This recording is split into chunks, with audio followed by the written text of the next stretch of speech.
And now, let us proceed to writing for specific purposes, focusing on proposal writing and summary writing. These are super important skills because they help us communicate ideas clearly, whether in school, work, or everyday life.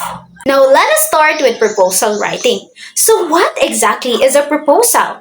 Well, a proposal is basically a formal plan that you write to solve a problem. Usually, it's meant to get approval, funding, or support from someone. The main purpose is to convince the reader that your idea is necessary, practical, and useful. It's not just about explaining what you want to do, it's about showing that your plan is the best way to solve the problem. For example, imagine your school wants to start a recycling program. A proposal would explain why recycling matters, how it will work, and what resources are needed. This example shows how a proposal persuades the reader by giving a clear plan and purpose. Now, there are structures of a proposal. Proposals are usually organized in a way that makes it easy for the reader to follow.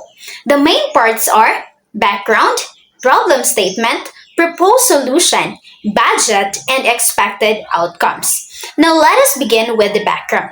So the background gives context. It explains what's happening right now and why the proposal is being written. For example, the school currently produces a lot of waste and there isn't an organized recycling system. So, in the background, it sets the scene. It doesn't propose a solution yet, right? So, here, it only explains the situation. And the second one is the problem statement. In this part, it pinpoints the main issue, explains why it's serious, and shows who it affects. It's all about why action is needed. For example, overflowing trash bins affect cleanliness and health in the school. So this belongs in the problem statement. This is because it identifies the real problem and its impact. The reader now understands why the proposal is necessary. The third one is the solution. So this section explains what you're going to do, solve the problem, and how it will happen. For instance, provide separate bins for paper, plastic, and glass, and assign students to manage recycling weekly. This is in the proposed solution section. This is because it offers a clear, practical plan to fix the problem identified earlier. The next one is the budget. The budget shows how much everything will cost. It should be clear and justified. For instance, recycling bins cost 200 pesos and posters will cost 50 pesos. So, the budget proves that the plan is realistic. It shows the reader that you've thought through the resources needed. The next one is the expected outcomes. So this section shows what will happen if the plan is implemented. It explains the benefits and impact. For example, the school will be cleaner, students will be more aware of sustainability, and waste will decrease by 30% in a year.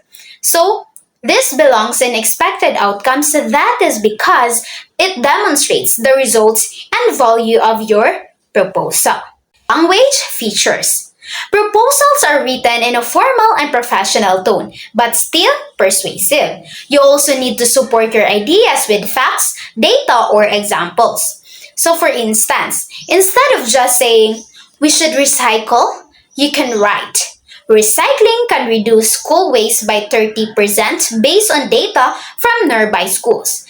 This makes your argument more convincing and shows that it's not just an opinion. And now let us proceed to the next one, which is the summary writing. So when we say summary, it is basically restating the main ideas of a text in your own words, but in a short and clear way. It helps improve your understanding, develop critical thinking, and highlight the key points. For example, After reading a long article about the climate change, a summary might be climate change is caused by human activity, increases global temperatures, and affects weather patterns. So this shows that a summary captures the essence of a text without including unnecessary details. Now, there are four main steps to summarize effectively. The first one is identify main ideas. Next is paraphrase, and then condense information and avoid plagiarism. Let us start with identifying main ideas. So in this part, you have to read the text carefully and pick out the most important points and ignore minor details. For example, in an article about healthy eating, the main idea might be eating fruits and vegetables improves overall health. You ignore extra details like brand names of juice. So why? This is because identifying the main ideas sets the foundation for your summary. You need to know what's essential before writing. The second one is paraphrase.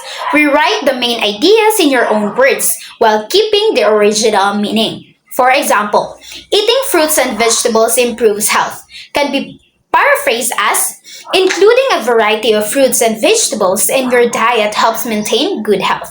Why? This shows that you understand the content and are not just copying it. The third one is condense information. Combine related ideas and remove unnecessary details to make the summary concise. For instance, instead of listing every type of fruit, you can write a variety of fruits and vegetables is essential for a healthy diet. Condensing ensures your summary is short, clear, and focused on the main message. The fourth one is avoid plagiarism. You have to always use your own words and give credit if you include someone else's ideas or data. For instance, according to Smith in 2022, daily vegetable intake reduces the risk of chronic disease. So this ensures that your summary is original and ethical, which is very important in academic writing.